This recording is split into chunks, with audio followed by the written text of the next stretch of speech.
Hello everyone, welcome to the daily news analysis. So today we'll be discussing about the important editorials that we have from the Hindu and the Indian Express. So today it is dated June 9th, 2020. So first let's see that what all articles we'll be discussing today. So आज Indian express से कोई भी ऐसा major article नहीं है from our exam point of view जो हमें judicial services में हेल्प करे, तो इसीलिए जो दो आर्टिकल्स हैं ये बहुत अच्छे हैं. These are both the editorials from the Hindu.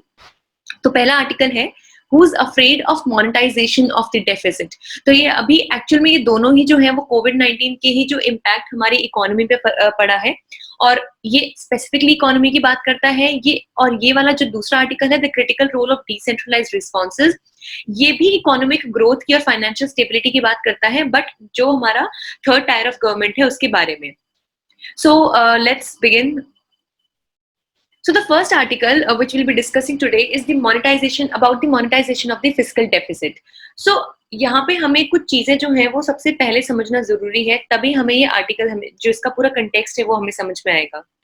तो अभी रिसेंटली क्या हुआ, क्योंकि कोविड-19 जो था उसका इम्पैक्ट जो है वो पूरी दुनिया पे पड़ा है, and as we have already discussed in our previous sessions also कि उसका सिर्फ हेल्थ पे ही इम्पैक्ट नहीं पड़ा है, उसका जितने भी सेक्टर्स हम इमेजिन कर सकते हैं, चाहे वर्क से रिलेटेड हो, लाइवलीहुड से रिलेटेड हो, वेलफेयर सोसाइटी से रिलेटेड हो, हेल्थ तो ऑब्वियसली है ही है, उसके अलावा अगर हमारी इकोनॉमी हो या कुछ भी इस तरीके का जो मेजर सेक्टर है जिसके ऊपर किसी भी देश का पूरा जो वर्किंग सिस्टम है वो बैलेंस्ड होता है, तो कोविड-19 का इम्पैक्ट सब जगह परकुलेट होके पहुंचा है. तो उसका इम्पैक्ट हमारे जो भी हमारा गवर्नमेंट का या गवर्नेंस का सेटअप है उसके हर सेक्टर में हमें देखने को मिला है. उसी तरीके से अगर हम इकोनॉमी की स्पेसिफिकली अगर हम बात करें, तो डेफिनेटली अगर कोई भी कंट्री है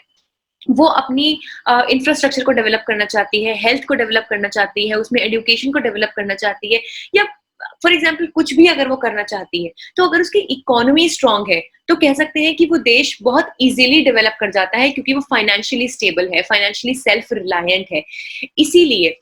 जो ऐसा टाइम है अभी जो हमारा कोविड-19 का जो पूरा पैंडेमिक है जिसने सारी दुनिया को इस वक्त इकोनॉमिक क्राइसिस में एक तरीके से लाके खड़ा कर दिया है, और उसी तरीके से इंडिया को भी बहुत ज्यादा इकोनॉमिक क्राइसिस फेस करने को मिल रहा है. तो ऐसे टाइम पे अभी रिसेंटली क्या हुआ कि हमारी गवर्नमेंट ने एक बहुत बड़ा स्टिमुलस पैकेज जो था 20,000 करोड़ का वो अनाउंस किया था कि जितने भी हमारे जो माइग्रेंट वर्कर्स हैं या फिर इस तरीके के जो भी अफेक्टेड लोग हैं, जिन जिन लोगों पे अफेक्ट हुआ है, चाहे वो इसके विक्टिम हो, एज इन जो इसके पेशेंट्स हो, या फिर कुछ भी इस तरीके का जिनकी फैमिलीज में लॉस हुआ है लाइफ का या किसी भी ऐसी चीज का, तो उनको एक स्टिमुलस, जो एक अमाउंट ऑफ मनी उनको दिया जाएगा as a source of compensation. तो इसी तरीके के बहुत जगहों पे गवर्नमेंट स्पेंडिंग जो है वो देखने को मिल रही है, क्योंकि it is now expected from the government कि वो हर तरीके से, अब चाहे किसी तरीके का फाइनेंशियल स्टिमुलस देके, स्टिमुलस का मतलब एक फाइनेंशियल इंजेक्शन जिसको हम कह सकते हैं वो देके, या फिर कुछ भी एक तरीका करके कुछ गवर्नमेंट स्कीम्स के थ्रू, जैसे अभी हम देख रहे थे आरोग्य सेतु ऐप लॉन्च की है गवर्नमेंट ने, और बहुत सारे जो है माइग्रेंट वर्कर्स के लिए कैंपेन में कमीशन जो है वो लॉन्च हुए, तो कुछ भी करके वो सिचुएशन को स्टेबलाइज करें. तो ऐसे में क्या हुआ, see the way it is written in the first line over here, that some economists have urged the government to increase the public debt without worrying. तो public debt एक्चुअल में क्या होता है, पब्लिक डेट होता है कि जो हमारी कंट्री होती है, कोई भी गवर्नमेंट होती है, उसने अपनी गवर्नमेंट के बाहर से, यानी अपनी कंट्री के बाहर से किसी और एक्सटर्नल सोर्स से कितना पैसा उधार लिया हुआ है. So that actually accounts to the public debt. इसके बहुत सारे नेम्स भी होते हैं. इसको नेशनल डेट के नाम से भी जाना जाता है, कई लोग इसको सोवरीन डेट के नाम से भी जानते हैं. तो ये जो पब्लिक डेट होता है कि जैसे फॉर एग्जांपल इंडिया है, वो वर्ल्ड बैंक से कितने कुछ हजार करोड़ रुपए का कर्ज अगर ले लेता है, तो वो होगा इंडिया के ऊपर, इंडिया की गवर्नेंस या इंडिया की इकोनॉमी के ऊपर इतने हजार करोड़ का पब्लिक डेट.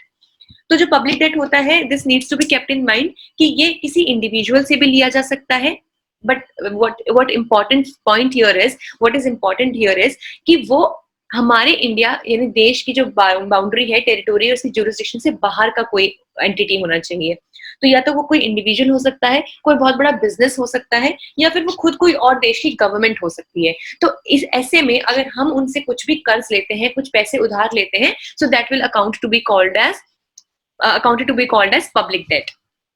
अभी ये लोग क्या कह रहे थे, कुछ इकोनॉमिस्ट ने हमारे गवर्नमेंट को सजेस्ट किया कि भाई, क्योंकि इस टाइम पे बहुत ही ज्यादा क्राइसिस का टाइम है, तो यू शुड नॉट वरी कि भाई कितनी ग्रोथ हो रही है, कितनी नहीं हो रही है इकोनॉमी का, भी आपको ऐसे वरी नहीं करना चाहिए। बट अगर आपको पब्लिक डेट यानी कि कर्जा लेकर भी कुछ बेटर करना पड़ रहा है, करने को आपको मौका मिल रहा है, अपनी जो पॉपुलेशन है, लोग हैं, सिटीजन है, उनके लिए, तो आपको वो करना चाहिए।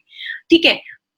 दिस सीम्स वेरी नाइस, मतलब ये सुनने में तो बहुत अच्छा लगता है कि गवर्नमेंट कितना ज्यादा अच्छा स्टेप ले रही है कि अपने ऊपर कर्जा बढ़ा के जो है वो अपने लोगों के लिए वेलफेयर कर रही है। बट अगर हम इसको डीपली सोचें तो एक्चुअल में जो कर्जा गवर्नमेंट का बढ़ भी रहा है, तो गवर्नमेंट उसको कॉम्पनसेट करेगी कैसे? अल्टीमेटली जो हमारे देश के ही टैक्स पेयर्स होंगे वो ही इस डेट की जो अमाउंट होती है ना, उसको फिल करने में हेल्प करते हैं। तो अल्टीमेटली क्या है कि एक तरीके से सामने से तो लोन लेने वाली गवर्नमेंट है, लेकिन उस लोन को फिल करने वाले, रीपे करने वाले हमारे खुद के सिटीजन्स ही हैं। ऐसे टाइम पे जब डेट जो है वो बढ़ता ही जा रहा है, कर्ज जो है वो बढ़ता ही जा रहा है, और ग्रोथ के कोई भी साइंस दिखाई नहीं दे रहे हैं, तो ऐसे में हमारी इकोनॉमी एक बहुत जिसको कह सकते हैं एक एडवर्स सिचुएशन पे आ सकती है, और ये एक बहुत long term impact, negative impact छोड़ सकती है हमारी पूरी इकोनॉमी पे। तो अभी इन्होंने बात करी है इस आर्टिकल में कि अगर हम पब्लिक डेट को छोड़ के अगर हम ये देखें कि ग्रोथ क्या है, तो हमें ये ध्यान रखना चाहिए कि अभी रिसेंटली जो मूडीज है, जो एक इंटरनेशनल एक रेटिंग्स का जो है वो करते हैं इकोनॉमिक फील्ड में, तो मूडीज ने अभी रिसेंटली ही हमारी इंडियन इकोनॉमी को डाउनग्रेड किया, और उन्होंने ये बताया कि जो ये एक्चुअली इनकी कई सारे स्ट्रेटाज होते हैं, कई सारे लेवल्स होते हैं सबको ग्रेड करने के। तो हमें जो है BAA3 which is called as BAA3 जो लेवल था, उससे हम डाउनग्रेड होकर BAA2 पे आ गए हैं, एंड ये पिछले 21 सालों में पहली बार ऐसा हुआ है कि हमें इतना ज्यादा डाउनग्रेड देखने को मिला है। जिसका रीजन ये एक जो स्टेप लिया गवर्नमेंट ने, वो भी माना जा रहा है। तो और मूडीज की एक दूसरी एक्सपेक्टेशन ये भी है कि इंडिया का जो डेट रेशियो है, अभी हम ये भी जान लेंगे कि डेट रेशियो एक्चुअल में होता क्या है। It will rise from 72% of the GDP to 84% of the GDP। तो अगर हमें पता है तो GDP क्या होती है? Gross domestic product. तो ग्रॉस डोमेस्टिक प्रोडक्ट का मतलब ये होता है कि एक साल में इंडिया में, जैसे अगर हम इंडिया के कंटेक्स्ट में अगर हम बात करें, तो इंडिया की टेरिटरी के अंदर अंदर जितना भी प्रोडक्शन हुआ है, अब जो ये this things need to be kept in mind is कि ग्रॉस डोमेस्टिक प्रोडक्ट जो है ये इरिस्पेक्टिव होगा, उसको कोई फर्क नहीं पड़ेगा कि इंडिया में वो जो प्रोडक्शन हुआ है या कुछ वैल्यू जनरेट हुई है वो किसी इंडियन ने करी है या फिर कोई बाहर का फॉरेन डायरेक्ट इन्वेस्टमेंट के थ्रू हुई है, किसी भी सोर्स के थ्रू हुई हो। अगर वो इंडिया की टेरिटरी के अंदर है तो वो उसका पूरा एक जो वैल्यू होगी निकल के, टोटल वैल्यू एक साल में सारे प्रोडक्ट्स की, gross domestic means with in the territory of India product, यानी कि प्रोडक्ट की जो टोटल वैल्यू थी वो जीडीपी मानी जाती है। एंड इसी का एक काउंटर जो वो होता है concept, that is GNP, gross national product, जो सिंपल क्या होता है कि एक साल में इंडिया के जो सिटीजन है, चाहे अब वो टेरिटरी ऑफ इंडिया के अंदर या फिर पूरी दुनिया में कहीं पे भी उन्होंने जो इनकम जनरेट करी है, तो ये जो है इसका मेन जो पॉइंट होता है वो होता है इंडिया की फिजिकल टेरिटरी में, और ग्रॉस नेशनल प्रोडक्ट जो होता है वो इंडिया के नेशनल्स ने, इंडिया के सिटीजन्स ने जितनी जनरेट की है। बट एनीवे, अभी हमारे लिए जीडीपी का कंसेप्ट समझना वाज इंपॉर्टेंट। तो GDP we already know that what we mean by GDP. तो जो डेट रेशियो होता है ना, वो सिंपल क्या होता है कि जब हम पब्लिक डेट पढ़ चुके हैं कि जो हमारी सरकार के ऊपर बाहर का कर्जा है, तो उसका एक रेशियो हम निकालते हैं कीपिंग इन माइंड कि इंडिया की टोटल जीडीपी कितनी है। तो for example, let's take it as an example कि अगर इंडिया ने 1 रुपए का लोन कहीं किसी बाहर की सोर्स से लिया, फॉर एग्जाम्पल वर्ल्ड बैंक से इंडिया ने 1 रुपए का लोन लिया, और उसके कंपैरिजन में हमारा जो जीडीपी था, यानी कि हमारा जो टोटल प्रोडक्ट की जो वैल्यू इंडिया में जो जनरेट हुई एक साल के अंदर अंदर, वो फॉर एग्जांपल 10 रुपए थी, तो हमारा 1:10 का रेशियो निकल के आएगा, जिसको हम कहते हैं डेट टू जीडीपी रेशियो। तो इसको हमेशा कंट्रोल में रखना जरूरी होता है, क्योंकि क्या होता है कि कभी कभी जीडीपी क्या है, आपके देश की इनकम है। अब आप अगर इनकम से ज्यादा ही लोन लेने लग जाओगे बाहर से, तो ऑब्वियसली आप उसे रीपे कैसे करोगे? तो it is suppose to be ideal कि आपकी इनकम ज्यादा से ज्यादा हो और आपके पास लोन कम से कम हो। तो इसीलिए ये जरूरी है कि हमारा जो ये रेशियो है वो कम से कम होना चाहिए। तो अब फॉर एग्जाम्पल जैसे अभी हमने 1:10 का रेशियो लिया, तो अगर ऐसा होता कि इंडिया ने 10 ही रुपए का लोन लिया और 10 ही रुपए की उसकी जीडीपी जनरेट हुई, तो अल्टीमेटली रेशियो क्या आता? 1:1, यानी कि जितना भी हमने प्रोड्यूस किया वो सारा का सारा हमने कर्जा चुकाने में दे दिया, तो देश की इंफ्रास्ट्रक्चर के ग्रोथ के लिए कुछ भी नहीं बचा। अब इमेजिन कीजिए कि इसको अगर नेगेटिव वैल्यू में चला जाए, यानी कि डेट जो था, पब्लिक डेट लोन हमारा बढ़ जाए और जीडीपी हमसे उससे भी कम हो जाए, तो कितनी एडवर्स इकोनॉमिक सिचुएशन हमारी कंट्री में डेवलप हो जाएगी। और अभी क्या हो रहा है कि जो ये रेशियो था वो 72% तो ऑलरेडी चल ही रहा था। मूडीज ने ये एक्सपेक्टेशन दी है कि अब वो 72% से बढ़ के और भी ज्यादा 84% हो जाएगा। इसका मतलब गवर्नमेंट की सेविंग्स और उसकी जो खुद की प्रोडक्टिविटी की जो वैल्यू है वो कम हो जाएगी, और जो डेट है इस कॉन्सेप्ट की वजह से और भी ज्यादा बढ़ जाएगा। तो अभी क्या उन्होंने कहा है कि अगर हमें इसके सही सॉल्यूशंस ढूंढने हैं, तो हमें ध्यान देना चाहिए कि मूडीज ने अपने जो पूरा सर्वे था, अपनी जो पूरी रेटिंग्स थी, उसमें कुछ रीजंस दिए थे कि क्यों इंडिया का ये सिचुएशन इस टाइम प्रिवेल कर रहा है। तो जो उन्होंने रीजंस दिए थे उसमें 3 सबसे मेजर रीजंस थे। पहला था स्लोइंग ग्रोथ, जिसके बारे में अब हम यहाँ पे सारी जगह पे बात करेंगे, which is actually the base of this entire concept. Then दूसरा उन्होंने बताया राइजिंग डेट, जो हम ऑलरेडी डिस्कस कर चुके हैं कि हमारा पब्लिक डेट जो है वो बहुत ज्यादा हो रहा है इस टाइम पे हमें, क्योंकि हम लोगों को बहुत ज्यादा पैसा हमें देने की जरूरत पड़ रही है, लेकिन अगर हम उसको मतलब रेकलेसली देंगे, बिना कुछ सोचे समझे देंगे, तो डेफिनेटली हमारा पब्लिक डेट बहुत बढ़ जाएगा और हमारा public debt to GDP ratio भी बढ़ जाएगा। एंड थर्ड उन्होंने दिया है कि फाइनेंशियल सेक्टर वीकनेस, जो अल्टीमेटली ऑब्वियसली अगर ये सारा कुछ होगा तो जो हमारा फाइनेंशियल सेक्टर है वो ऑब्वियसली स्ट्रांग नहीं रहेगा। सो अब इन्होंने ये बात करी है कि हमें ऐसे स्टेप्स लेने चाहिए जो डाउनग्रेड की तरफ नहीं, वो हमें अपग्रेड की तरफ लेके जाएं। जो ऐसे स्टेप्स हों जिसमें हम पब्लिक के ऊपर खर्च भी करें, लेकिन साथ के साथ हमें पब्लिक की ओर से या फिर किसी भी और सोर्सेज से हमारी ग्रोथ भी जनरेट हो। यस तो यहाँ पे इन्होंने जो बात करी है, पहला उन्होंने कहा है कि हमें जो है हमारा फॉरेन इन्वेस्टमेंट जो है, जो हमारा मतलब जो हमारा फ्लो है वो हमारा बढ़ना चाहिए, आउटफ्लो जो है वो बढ़ना चाहिए। देन दूसरा उन्होंने बोला है कि we should extreme bear phase in stock and bond market, rupee will depreciate hugely. And ये सारी एक्चुअली जो है डाउनग्रेड की जो सिम्टम्स है वो बताए हुए हैं कि और जो हमारा आउटफ्लो जो है वो बढ़ जाएगा, रूपी का जो वैल्यू है वो घट जाएगा, और जो हमारा फॉरेन एक्सचेंज है वो भी रिस्क पे आ जाएगा। फॉरेन एक्सचेंज सिंपली क्या होता है कि हमारी जो वैल्यू है रुपी की, वो जो है ये वैल्यू यहाँ पे हमारी डेप्रिशिएट हो जाएगी। फॉरेन एक्सचेंज का मतलब कि कितना ज्यादा दूसरी करेंसी का जो पैसा है वो हमारे पास है, जो मोस्टली डॉलर्स में ही होता है। तो वो जितना भी ज्यादा फॉरेन एक्सचेंज आपके पास होता है उतनी ज्यादा स्ट्रॉन्ग इकोनॉमी आपकी मानी जाती है। और फॉरेन एक्सचेंज ऑब्वियसली अगर आप फॉरेन डायरेक्ट इन्वेस्टमेंट ज्यादा आपकी कंट्री में है तो फॉरेन एक्सचेंज भी आपके पास ज्यादा होगा, but at this time point of time इसका क्राइसिस देखने को मिल सकता है। तो अब इन्होंने बोला है कि अगर हमें अपग्रेड करना है तो हमें क्या क्या करना चाहिए। तो इन्होंने जो है बात करी है डिस्क्रिशनरी फिस्कल स्टिमुलस। अब इस कंसेप्ट को समझने के लिए हमें सबसे पहले तो फिस्कल स्टिमुलस को समझना होगा। This is the very easy concept. Basically fiscal का मतलब क्या होता है, अगर कहीं पे भी आगे हमारी प्रिपरेशन के दौरान भी, इवन अगर आप जुडिशरी के लिए भी तैयार कर रहे हैं या किसी भी कॉम्पिटेटिव एग्जाम के लिए तैयार कर रहे हैं, तो अगर फिस्कल वर्ड कहीं पे भी आता है तो आपको इसको डायरेक्टली यही समझना है कि जहां पे भी गवर्नमेंट अपने फाइनेंशियल चीजों की बात करती है तो वो ये टर्म ही यूज करती है। फिस्कल मतलब रिलेटिंग टू द मनी और फाइनेंसेस ऑफ द गवर्नमेंट, तो ये जो वर्ड होगा हमेशा गवर्नमेंट को ही रिलेट करेगा। Then stimulus. स्टिमुलस क्या होता है एक्चुअली कि कभी आप देखेंगे कि कभी ऐसी सिचुएशन आती है कि कोई चीज जैसे कोई इंसान अगर बेहोश हो जाता है तो हम कभी क्या करते हैं कि एकदम से पानी का छींट उसके मुंह पे मारते हैं और वो अक्सर वो रिवाइव कर जाते हैं, वो होश में आ जाते हैं। तो एक तरीके से उनको एक स्टिमुलस देने का तरीका होता है, एक तरीके से उनको रिवाइव करने का तरीका होता है। तो गवर्नमेंट क्या होती है, वो अक्सर अपने फाइनेंशियल सिस्टम को स्टिमुलस प्रोवाइड करती है। तो जब जब इकोनॉमी थोड़ा डाउनग्रेड होने लगती है, इकोनॉमिक फॉल हमारी कंट्री में आने लगता है, तो उस टाइम पे गवर्नमेंट कुछ इस तरह की स्कीम्स करके फिस्कल स्टिमुलस प्रोवाइड करती है।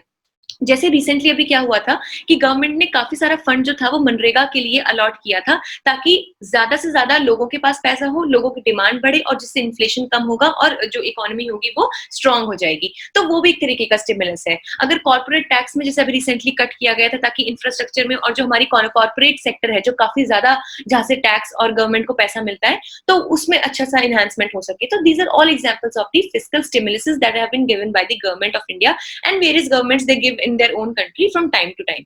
अब ये जो होता है ना फिस्कल स्टिमुलस, ये दो तरीकों का होता है। एक तो डिस्क्रिशनरी, इसका नाम ही सजेस्ट कर रहा है कि डिस्क्रिशनरी है तो गवर्नमेंट अपनी मर्जी से दे रहा होगा।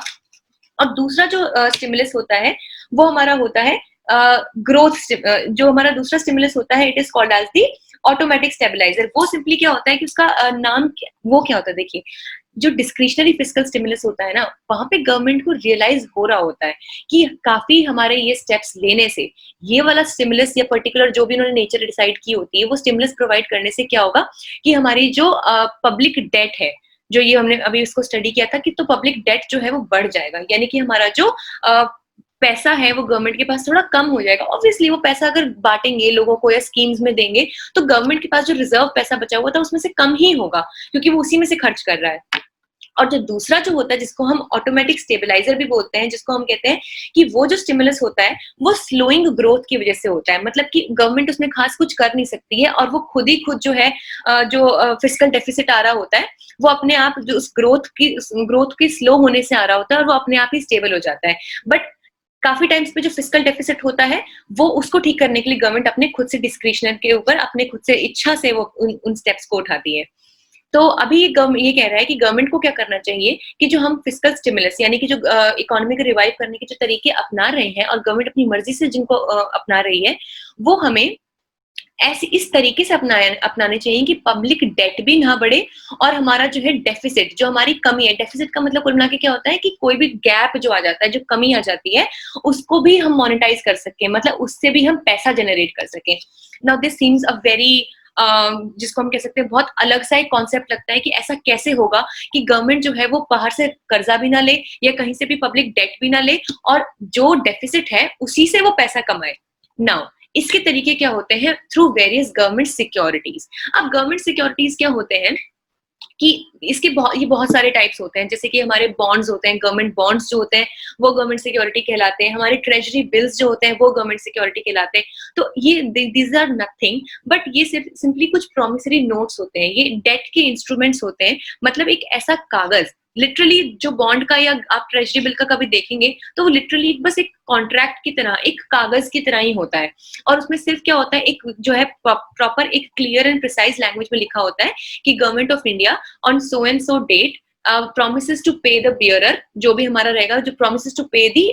जो इसको भी ये नोट इश्यू हो रहा है, promissory note एज की जिसको भी ये डेट इंस्ट्रूमेंट, चाहे ट्रेजरी बिल हो चाहे गवर्नमेंट बॉन्ड हो, जिसको भी ये इश्यू हो रहा है उसको ये सो एंड सो डेट पे इतना पैसा देगी। तो एक्चुअली में अब आप सोचेंगे कि भाई कोई गवर्नमेंट ऐसा बॉन्ड देगी ही क्यों किसी को, और क्यों कोई गवर्नमेंट को पैसा देके सिर्फ एक कागज ले लेगा। नाउ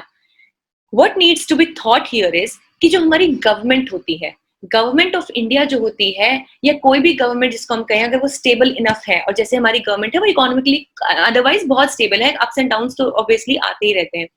तो जो हमारी गवर्नमेंट होती है वो सबसे सेफ और रिलायबल इन्वेस्टमेंट का सोर्स होती है। तो जैसे कि हम क्या करते हैं, हम बैंक में अपना पैसा दे देते हैं और बैंक हमें प्रॉमिस करता है कि भाई जब भी आप पैसा विड्रॉ करना चाहेंगे तो आप कर सकते हैं, और उसके बदले बैंक क्या करता है, बैंक का नाम हमारे लिए एक सिक्योरिटी की तरह काम करता है कि नहीं यार फलाना, फॉर एग्जाम्पल कोई भी बैंक है, XYZ जो बैंक है, तो इसका नाम बहुत अच्छा है, इसका हिस्टोरिकल, इसका बैकग्राउंड बहुत अच्छा रहा है और ये हमें, हमारा पैसा इसमें डूबेगा नहीं। तो हम क्या करते हैं, हम अपना लाखों करोड़ों रुपया अक्सर उसके अकाउंट्स में छोड़ते हैं जिसपे हमें इंटरेस्ट मिलता रहता है। एग्जैक्टली द सेम प्रोसीजर इसमें भी हम अपना पैसा, जो डेफिनेटली उसकी कुछ सेट अमाउंट होती है जो उस नोट में, जो उस इंस्ट्रूमेंट में, चाहे आपका गवर्नमेंट बॉन्ड हो, ट्रेजरी बिल हो, कोई भी हो, उसमें मेंशन्ड होता है। और जो बड़े बड़े इन्वेस्टर्स होते हैं या बड़े बड़े कॉन्ट्रैक्टर्स होते हैं, जो भी इस तरह की बिजनेस एंटिटीज होती हैं, वो क्या करती हैं कि गवर्नमेंट की नीड के टाइम पे उनको पैसा उधार देती हैं और बदले में ये जो बॉन्ड होता है, ये जो इशूइंग जो बॉन्ड जिसकी हम बात कर रहे हैं, वो बॉन्ड वो ले लेते हैं और वो इस भरोसे पे होते हैं ऑब्वियसली कि उनका पैसा यहाँ पे कभी भी नहीं डूब सकता, बिकॉज ऑब्वियसली वो एक गवर्नमेंट है खुद, और वो आपका पैसा कभी नहीं डुबा सकती, भले ही वो आपको लेट हो सकता है इन सम एडवर्स सिचुएशंस, लेकिन आपको आपका पैसा मिलेगा ही मिलेगा, and that too with the interest, चाहे कम हो या ज्यादा, बट मिलेगा जरूर। सो इसी तरीके से हम ये कह रहे हैं कि ऐसे टाइम पे हमें क्या करना चाहिए कि जो भी हमारे पास जो जितने भी पैसे की हमें रिक्वायरमेंट है, तो हमें कहीं बाहर से उधार लेने की बजाय हमें क्या करना चाहिए कि हमें जो भी इस तरह के लोग हैं जो गवर्नमेंट बॉन्ड्स के बदले हमें पैसा देने के लिए तैयार है, जैसे इंडिया में जो भी इस तरह के इन्वेस्टर्स हैं या कोई भी, हमें उनको इन्वाइट करना चाहिए और उनको बॉन्ड्स इशू करके या ट्रेजरी बिल्स इशू करके उनसे पैसा लेना चाहिए, और वहां से फिर हमें जो है सारी गवर्नमेंट स्कीम्स में और इंफ्रास्ट्रक्चर में उसको देना चाहिए। तो अभी जो फाइनल इन्होंने कहा है कि गवर्नमेंट जो है उसको लिमिट कर लेना चाहिए अपनी जो बोरोइंग, उन्होंने अभी हमारे ऊपर जो है 4.2 ट्रिलियन रुपीस की बोरोइंग है। ध्यान रखना, it is not in dollars, it is in rupees. तो 4.2 ट्रिलियन रुपीस की हमारी बोरोइंग है, और ये कह रहे हैं कि इससे ज्यादा अब हमें एक्सीड नहीं करना चाहिए। मतलब ये हमारा पब्लिक डेट की वैल्यू है right now, which is really really huge, और वो भी तब जब हम इकोनॉमी को अभी हम रिवाइव करने की बहुत ही ज्यादा कोशिश कर रहे हैं। तो अब ऐसे सिनेरियो में क्या होगा कि पब्लिक डेट नहीं बढ़ेगा, और जब इस तरह से होगा, जब हम पैसा इस तरह से हम मूव करेंगे अपनी इकोनॉमी में, तो ग्रोथ भी ज्यादा देखने को मिलेगी, और जब ग्रोथ ज्यादा होगी तो ऑब्वियसली रिवाइवल के चांसेस बढ़ जाएंगे, तो इकोनॉमी जो है क्रैश होने से बच जाएगी। Now next and the final editorial for today talks about the decentralization. Now this is very simple,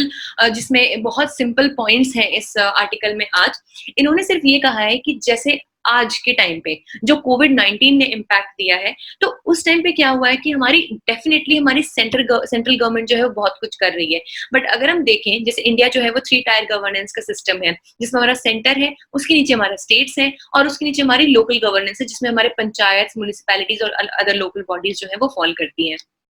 तो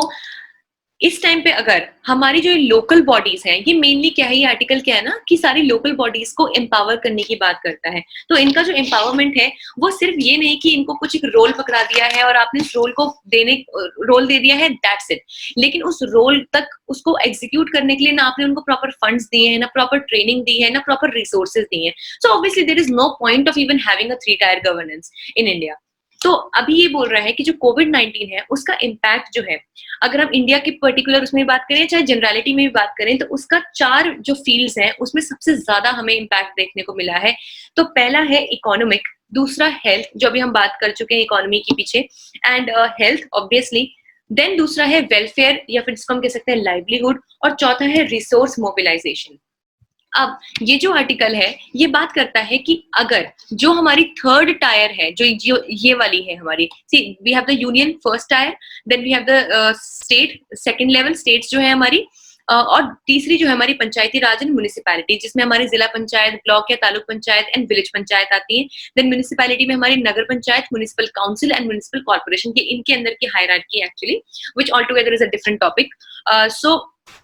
ये जो पूरा सेटअप है, तो एक्चुअल में क्या होता है कि जो ये हमारा ग्राउंड लेवल है, सी पंचायत और म्युनिसिपैलिटी जो होती है ना, वो सारे सिटीजन से, जो भी उनकी एरिया में, उनके जितने भी जुरिस्डिक्शन में आते हैं, वो उनसे डायरेक्टली कनेक्ट करते हैं। तो देखने को वो सबसे पहले इम्पैक्ट पहुंचा सकते हैं किसी भी गवर्नमेंट स्कीम का, क्योंकि देखिए अगर यूनियन किसी भी स्कीम को एग्जीक्यूट करने पे आए, तो पहले वो यूनियन उसको फ्रेम करेगी, एग्जीक्यूट करने की कोशिश करेगी, फिर वो डाउन होके पर्कुलेट होके स्टेट्स में पहुंचेगा, फिर स्टेट से नीचे वो जो है छन के जिसको कहते हैं, वो पहुंचते पहुंचते तब यहाँ पहुंचेगा। बट सोचिए अगर किसी भी पंचायत को या फिर म्युनिसिपैलिटी को खुद ये पावर दी जाए कि वो अपने फंड्स को अपने वो खुद मतलब इतने सेल्फ रिलायंट हो, इतने सेल्फ डिपेंडेंट हो कि वो खुद ही अपने आप की चीजों को, अपने एडमिनिस्ट्रेशन को एग्जीक्यूट कर सकते हैं, तो डेफिनेटली जो हमारी पब्लिक वेलफेयर है वो बहुत स्पीडी हो जाएगी, और जो भी स्कीम्स है गवर्नमेंट की वो बहुत जल्दी जो उसके बेनिफिशियरीज हैं, उस जिनके लिए वो स्कीम बनाई गई थी, उन तक पहुंचेगी।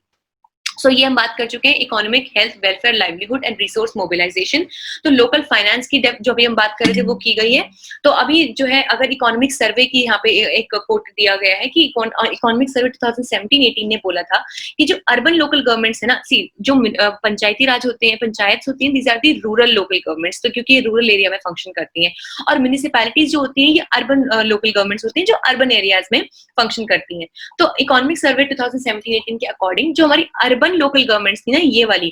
तो इन्होंने अपना जो रिवेन्यू था टोटल में से 44% जो था वो रिवेन्यू उन्होंने सारा निकाला था फ्रॉम द प्रॉपर्टी टैक्स। तो लेकिन उसके कॉन्ट्ररी जो पंचायती राज थे, यानी कि जो हमारे ये वाले थे जो रूरल लोकल गवर्नमेंट थी, उन्होंने सिर्फ 5%। तो देखने को मिल सकता है, कह रहे हैं कि अगर हम प्रॉपर्टी टैक्स जिसमें हम लैंड और ये सारे अदर चीजों का जो टैक्स होता है उसको अगर इंक्लूड करें, तो म्यूनिसिपैलिटीज ने भी देखिए जो अर्बन लोकल बॉडीज हैं, गवर्नमेंट्स हैं, उन्होंने बहुत बेनिफिट किया, और ऑलमोस्ट देख सकते हैं कि अपना आधा रेवेन्यू जो है वो प्रॉपर्टी टैक्स से ही जनरेट किया। जबकि यहाँ पे क्योंकि इतना ज्यादा फॉर्मलाइजेशन पॉलिसी सिस्टम था नहीं, प्रॉपर्टी टैक्स इतना ज्यादा उनको इतना कलेक्ट करने का कंसेप्ट ही नहीं है, तो उस वजह से सिर्फ 5% उन्होंने खुद का टैक्स कलेक्ट किया, बाकी सारे फंड्स के लिए, फॉर एग्जाम्पल बचे हुए सारे 95% फंड के लिए वो अपनी स्टेट और यूनियन पे डिपेंड करते हैं, जो डेफिनेटली एक सारे प्रोसेस को बहुत लंबा खींच देता है। सो ये कह रहे हैं कि state should enhance and rationalise the property tax as it forms a major source of revenue through the world. तो पूरे दुनिया में अगर हम देखें तो जो है जो हमारी ओईसीडी कंट्रीज जो है ना,